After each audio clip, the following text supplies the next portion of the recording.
wabarakatuh. Alhamdulillahirrabbilalamin. Wassalatu wassalamu ashrafil anbiya wal mursalin Sayyidina Muhammadin wa ala alihi wa sahbihi wa sallim ajma'in. Amma ba'du. Pertama-tama kita panjatkan puji syukur kita atas kehadiran Allah Subhanahu wa taala yang telah memberikan kita nikmat sehat wal iman kepada kita semuanya sehingga kita bisa berkumpul pada kesempatan kali ini. Tujuan saya di sini sebelumnya perkenalkan, nama saya Rizky, NIM 120160098, Prodi Akuntansi Syariah kelas 3B. Tujuan saya di sini untuk menjawab pertanyaan yang berkenan dengan teori-teori yang dengan Islamic Marketing and Management. Baik, di sini saya akan membacakan surah yang berhubungan dengan Customer Relationship Management. Yang pertama surah Ar-Ra'd ayat 21. Bismillahirrahmanirrahim. Walladzina yassiluna ma amarallahu bihi ayyusala wa yaksawna rabbahum wa yakhafuna sul'al hisab. Artinya, orang-orang yang menghubungkan apa yang diperintahkan Allah agar dihubungkan, dan mereka takut kepada Tuhannya dan takut kepada hisab yang buruk. Yang kedua surah An-Nisa ayat 9. Bismillahirrahmanirrahim. Wal yaksal ladzina law taraku min khaflihim dzurriyyatan di'afain khafu alaihim falyattaqullaha wal yaqulu qawlan sadida. Ayat ini ditunjukkan kepada orang yang sakit atau menjelang sakaratul maut, maka dia harus menyampaikan pesan atau wasiat yang mengandung kebaikan dengan ucapan-ucapan yang menyejukkan. Berikutnya surah An-Nisa ayat 29. Bismillahirrahmanirrahim. Ya ayyuhalladzina amanu la ta'kulu amwalakum bainakum bil batil illa an takuna tijaratan an taradin minkum wala taqtulu anfusakum innallaha kana bikum rahima. Wahai orang yang beriman, janganlah kamu saling memakan harta sesamamu dengan jalan yang batil atau tidak benar. Ayat ini melarang mengambil harta orang lain dengan jalan yang batil atau tidak benar, kecuali dengan perniagaan yang berlaku atas dasar kerelaan bersama. Berikutnya surah An-Nisa ayat 58. Bismillahirrahmanirrahim. Innallaha ya'murukum tu'addul amanatillahi wa idza hakamtum bainan nasi an tahkumu bil adli innallaha min ni'ma ya'idukum biha innallaha kana sami'an basira. Sesungguhnya Allah menyuruh kamu menyampaikan amanat kepada yang berhak menerimanya, dan apabila menetapkan hukum di antara manusia, supaya kamu menetapkan dengan adil. Isi kandungannya ayat ini adalah perintah Allah kepada para pemimpin dan orang yang berhak memutuskan untuk berlaku adil dalam menentukan hukum kepada manusia, dan agar pemimpin dapat memberikan amanah mengenai suatu perkara sesuai dengan kemampuan dari orang yang diberikan amanah itu. Berikutnya surah An-Nisa ayat 5. Wala tu'tus sufaha amwalakum lati ja'alallahu lakum qiyaman warzuquhum fiha wasuhhum wa qulu lahum qawlan ma'rufan. Artinya, dan janganlah kamu serahkan kepada orang-orang yang belum sempurna akalnya harta yang ada dalam kekuasaanmu yang dijadikan Allah sebagai pokok kehidupan. Berilah mereka belanja dan pakaian dari hasil harta itu, dan ucapkanlah kepada mereka kata-kata yang baik. Isi kandungannya adalah menjelaskan, janganlah kalian serahkan kepada orang yang belum sempurna akalnya, yaitu anak yatim atau orang dewasa yang belum mampu mengurus. Berikutnya surah An-Nisa ayat 63. Bismillahirrahmanirrahim. Ulaika alladzina ya'lamuhullahu ma fi qulubihim fa'arid anhum wa'idhum wa kullahum fi anfusihim qawlan baligha. Artinya, mereka itu adalah orang-orang yang Allah mengetahui apa yang ada di dalam hati mereka. Karena itu berpalinglah kamu dari mereka dan berilah mereka pelajaran dan katakanlah kepada mereka perkataan yang berbekas pada jiwa mereka. Isi kandungannya, Allah Maha mengetahui segala isi hati hambanya, termasuk kedustaan dan kemunafikan.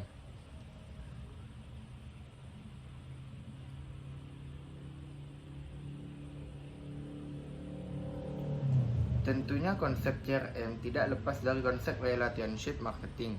Menurut tunggal konsep ini menyampaikan bahwa tujuan utama yang dibidik oleh semua strategi CRM adalah motif ekonomi, yaitu agar perusahaan mampu mengelola baseline konsumen untuk mengidentifikasi, memuaskan dan berhasil mempertahankan konsumen mereka yang paling menguntungkan, dan konsumen pun menjadi loyal pada produk tersebut, yang terdapat pada surah An-Nisa ayat 29 yang sudah saya bacakan sebelumnya.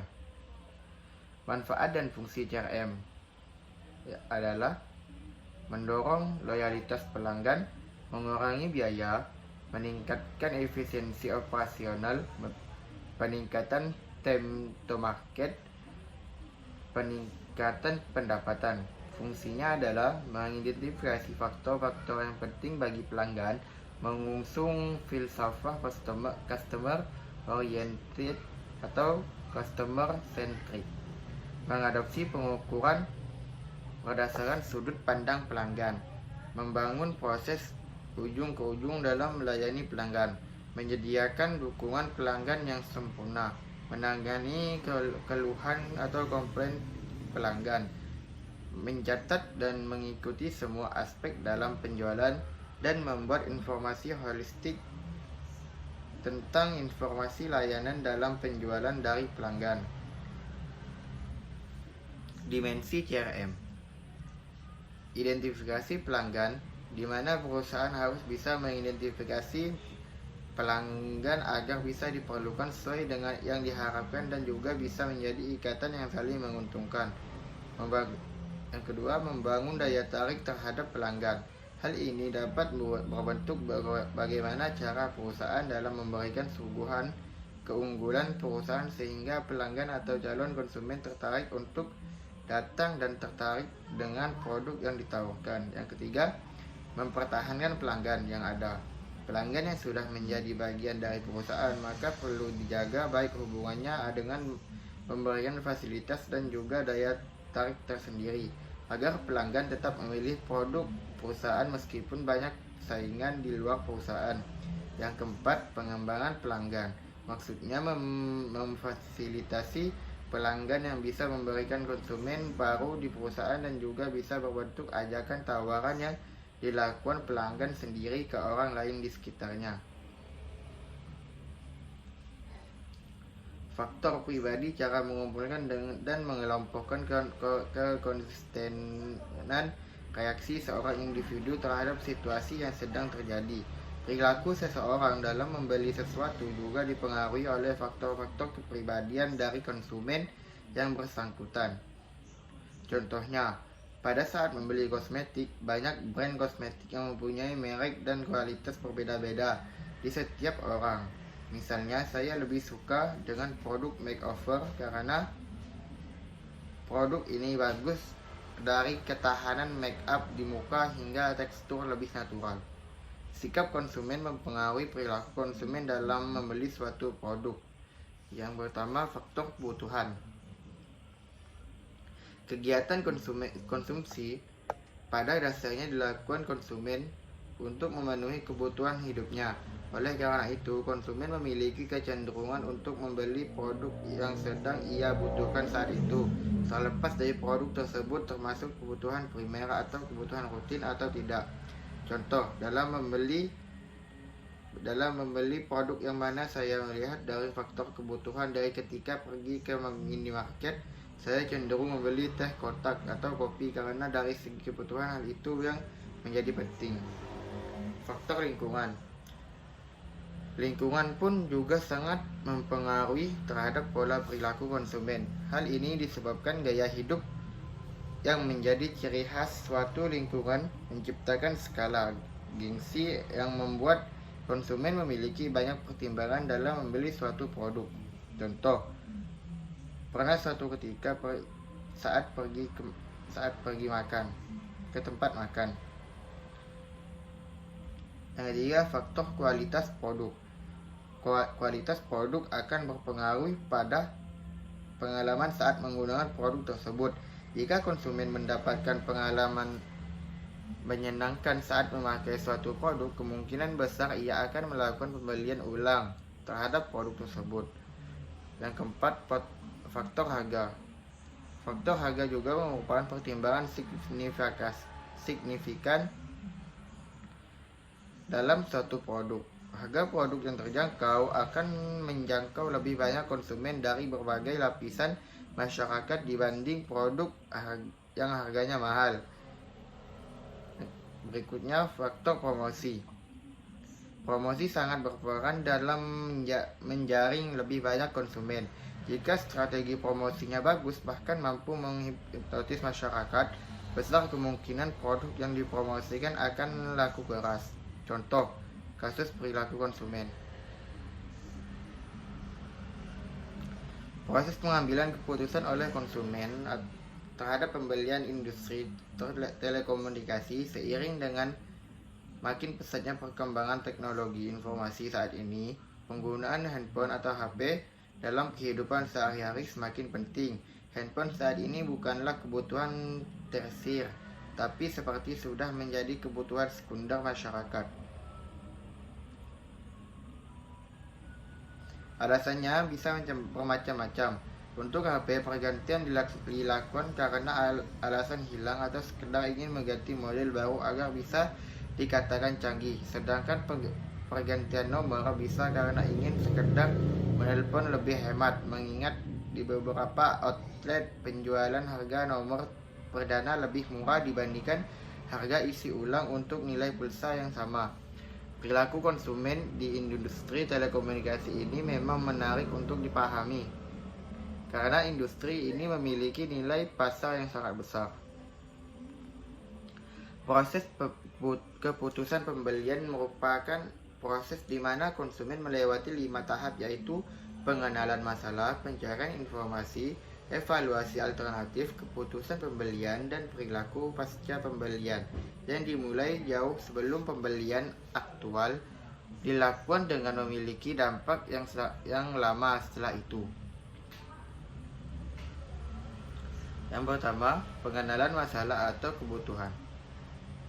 Para pemasar perlu mengidentifikasi keadaan yang memicu kebutuhan tertentu dengan mengumpulkan informasi dari sejumlah konsumen. Contoh, saat akan diundang oleh teman untuk pergi ke pernikahannya dan saya tidak memiliki pakaian yang menurut saya cocok dengan tema pernikahan, maka hal itu menjadi alasan saya untuk membeli pakaian lagi. Yang kedua, pencarian informasi. Pencarian informasi mulai dilakukan ketika konsumen memandang bahwa kebutuhan tersebut bisa dipenuhi dengan membeli dan mengkonsumsi suatu produk. Contoh, setelah itu saya mencari informasi di aplikasi e-commerce atau pergi ke toko baju untuk mencari pakaian yang cocok dan menarik. Setelahnya pun saya mencari informasi mengenai bahan dan pakaiannya dari pakaiannya dan harga. Hal itu penting untuk menyesuaikannya dengan biaya yang dimiliki. Yang ketiga, evaluasi alternatif. Evaluasi alternatif adalah proses mengevaluasi pilihan produk dan merek dan memilihnya sesuai dengan keinginan konsumen. Contoh, dalam memilih baju, perempuan cenderung dihadapkan dalam pilihan yang sulit karena tentunya banyak baju yang akan menurut yang akan menurut mereka menarik. Maka dari itu perlulah evaluasi alternatif atau pemilihan baju dari sekian banyak baju pilihan untuk mencari yang terbaik menurut diri sendiri. Yang keempat, keputusan pembelian. Dalam tahap evaluasi alternatif, konsumen membentuk preferensi atas merek-merek dalam kumpulan pilihan. Contoh, setelah tahap evaluasi alternatif, saya akan memutuskan mana baju yang cocok dan menarik menurut saya dan akan saya beli. Yang terakhir, perilaku pasca pembelian. Setiap pembelian konsumen mungkin mengalami ketidaksesuaian karena memperhatikan fitur-fitur tertentu yang mengganggu dan atau mendengar hal yang menyenangkan tentang merek lain. Contohnya, perilaku pasca pembelian adalah bagaimana perilaku saya setelah saya memakai baju yang saya beli untuk pergi pesta pernikahan teman saya. Apakah saya suka ataukah sedikit kecewa karena ternyata kurang menarik. Tafsir ayat-ayat konsumsi atau ayat-ayat berkenaan dengan perilaku konsumen dan jelaskan arti dan isi kandungannya. Wahai manusia, makanlah dari makanan yang halal dan baik yang terdapat di bumi, dan janganlah kamu mengikuti langkah-langkah setan. Sungguh setan itu musuh yang nyata bagimu. Surah Al-Baqarah ayat 168. Kandungannya adalah seruan untuk memakan makanan yang halal lagi baik yang sudah disediakan oleh Allah. Selain itu, terdapat pula keseruan untuk tidak mengikuti langkah setan, karena mereka akan selalu menyesatkan manusia. Wahai anak cucu Adam, pakailah pakaianmu yang bagus pada setiap memasuki masjid. Makan dan minumlah, tetapi jangan berlebihan. Sungguh Allah tidak menyukai orang yang berlebih-lebihan. Surah Al-A'raf ayat 31. Pada ayat yang lalu, Allah memerintahkan agar manusia berlaku adil dalam semua urusan. Maka pada ayat ini Allah memerintahkan agar memakai pakaian yang baik dalam beribadah, baik ketika sholat, tawaf, dan ibadah lainnya. Baca surah Asy-Syu'ara 181 sampai 183, surah Al-Anbiya 105, dan surah Ad-Duha ayat 8, dan jelaskan arti dan isi kandungannya. Bismillah. Surah Asy-Syu'ara 181 sampai 183. Bismillahirrahmanirrahim. Auful kaila wa la takunu minal muhsirin. Sempurnakanlah takaran dan janganlah kamu merugikan orang lain. Bismillahirrahmanirrahim. Wadinu bil kistasil mustaqim, dan timbanglah dengan timbangan yang lurus. Wala tabghasun nasa asyiyahum wala ta'saw fil ardi mufsidin. Dan janganlah kamu merugikan manusia pada hak-haknya, dan janganlah kamu merajalela di muka bumi dengan membuat kerusakan. Si kandungannya adalah menerangkan bahwa Syuaib menyuruh kaumnya untuk menghentikan kejahatan yang biasa mereka lakukan. Mereka disuruh untuk menyempurnakan takaran dan timbangan baik di waktu menjual maupun membeli. Mengurangi atau melebihkan takaran dan timbangan adalah perbuatan yang merugikan orang lain. Hal itu berarti membuat kerusakan di bumi. Syuaib mengingatkan kaumnya bahwa harta yang halal lebih baik bagi mereka, karena mereka adalah orang-orang yang penting, orang-orang yang berpenghidupan baik. Al-Anbiya surah 105. Bismillahirrahmanirrahim. Walaqad katabna fi zaburi min ba'di dzikri annal arda yasiruha ibadiyas salihun. Dan sungguh telah kami tulis di dalam Zabur di dalam Az-Zikri bahwa bumi ini akan diwarisi oleh hamba-hambaku yang soleh. Berikutnya surah Ad-Duha ayat 8 sampai ayat 10. Bismillahirrahmanirrahim. Wa wajadaka ilan fa'akana, dan dia mendapatimu sebagai seorang yang kekurangan, lalu dia memberikan kecukupan. Fa'ammal yatima fala taqhar, sebab itu terhadap anak yatim janganlah kamu berlaku sewenang-wenang. Wa'ammas sa'ila fala tanhar, dan terhadap orang yang minta-minta janganlah kamu menghardiknya. Isi kandungannya, larangan untuk menghardik atau mengejek anak yatim. Selalu bersyukur kepada Allah Subhanahu wa taala atas nikmat yang telah Allah berikan kepada kita. Perilaku konsumen suatu produk yang berkaitan erat dengan adanya suatu proses pembelian. Pada saat itu konsumen melakukan aktivitas seperti melakukan pencairan, penelitian, dan pengevaluasi produk dan jasa atau produk and service. Jadi, merek adalah produk atau jasa yang dimensinya mendiferensiasikan dengan beberapa cara, dan produk atau jasa lain yang dirancang untuk memuaskan kebutuhan yang sama. Perilaku konsumen dalam perspektif ekonomi Islam adalah tidak adanya sikap hidup yang berlebih-lebihan atau boros, dan tidak pula kikir atau israf.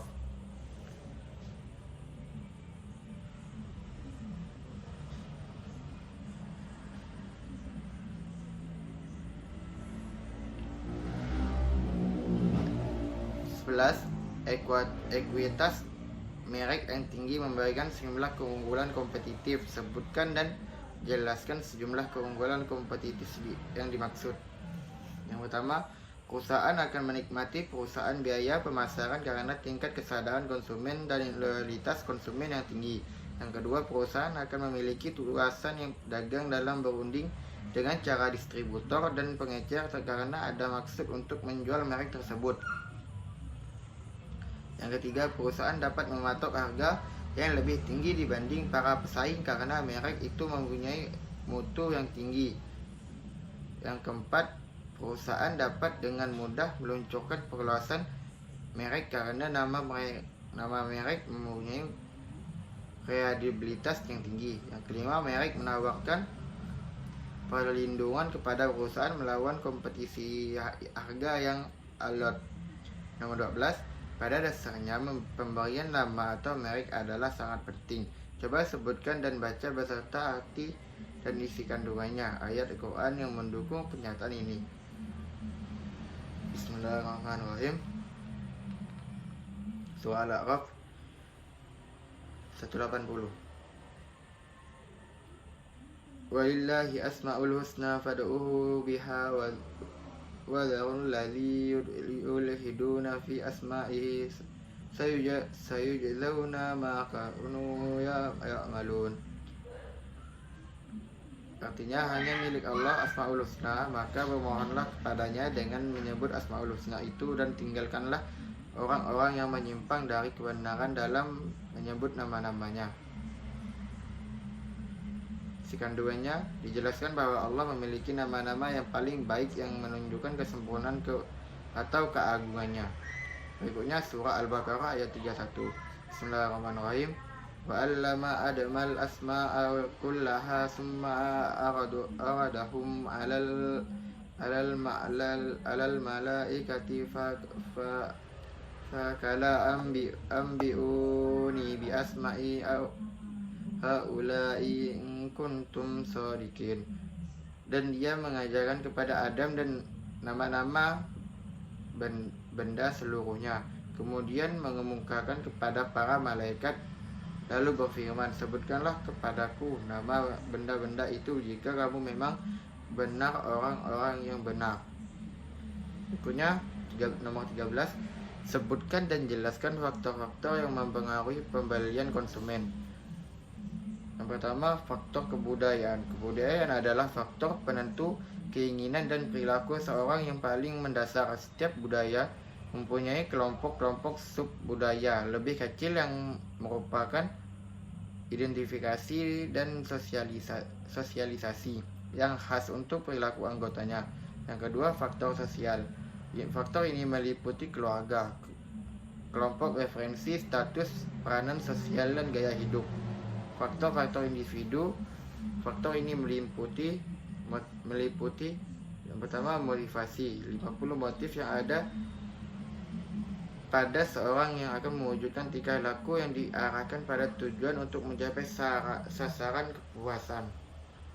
Yang kedua, nilai adalah kemampuan suatu produk untuk memberikan keputusan. Yang ketiga, persepsi atau pengamatan adalah suatu proses di mana manusia menyadari dan menginterpretasikan aspek lingkungannya. Yang keempat, belajar menggambarkan perubahan dalam perilaku seseorang individu yang bersumber pada pengalaman. Kebanyakan perilaku manusia diperoleh dengan mempelajari. Yang kelima, kepercayaan adalah gagasan deskriptif yang dianut seorang tentang suatu kepercayaan. Ini mungkin berlandaskan pada pengetahuan, opini, atau kepercayaan. Yang keenam, sikap menggambarkan penilaian kognitif yang baik maupun yang tidak baik. Yang ketujuh, kepribadian adalah organisasi dari faktor-faktor biologis, psikologis, dan sosiologi yang mendasari perilaku individu. Yang terakhir, nomor 8, citra diri, menggambarkan hubungan antara citra diri konsumen dengan citra merek, citra perusahaan, dan sebagainya. Soal nomor 14 yaitu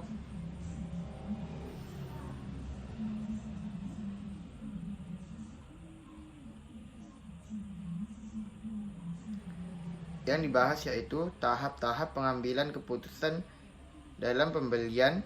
Yang kedua, faktor yang mempengaruhi konsumen dalam pengambilan produk. Yang ketiga, kendala apa saja yang terdapat dalam pengambilan keputusan. Materi pertama,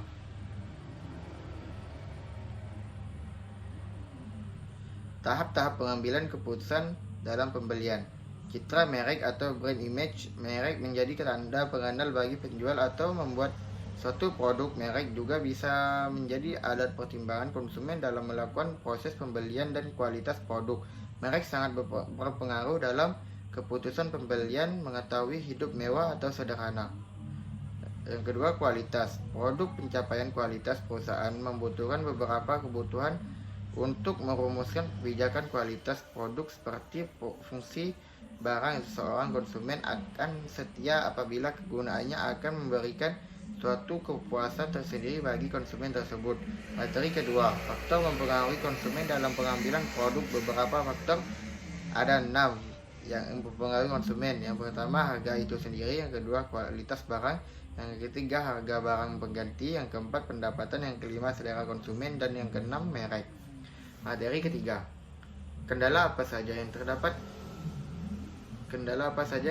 dalam pengambilan keputusan. Yang pertama, kegagalan di masa lalu. Yang kedua, konsultasi yang berlebihan. Proses pengambilan keputusan jika banyak konsultasi yang berlebihan kebanyakan pihak. Dan yang ketiga, faktor ketidakpastian. Ayat Al-Quran mendukung penjelasan materi ini, yaitu Surah Al-Baqarah ayat 31. Bismillahirrahmanirrahim. Wa allama adamal asma'ul kullaha summa aradahum alal malaikati faqala anbi'uni bi asma'i haula in kuntum shadiqin. Dan dia mengajarkan kepada Adam nama-nama benda seluruhnya, kemudian mengemukakan kepada para malaikat itu berfirman, sebutkanlah kepadaku nama benda-benda itu jika kamu memang benar orang-orang yang benar. Yang berikutnya Al-A'raf 180.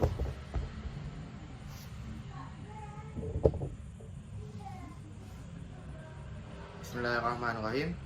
Walillahi asma'ul husna fad'uhu biha wa dharulladhina yulhiduna fi asma'ihi sayyujzauna ma kanu ya'malun.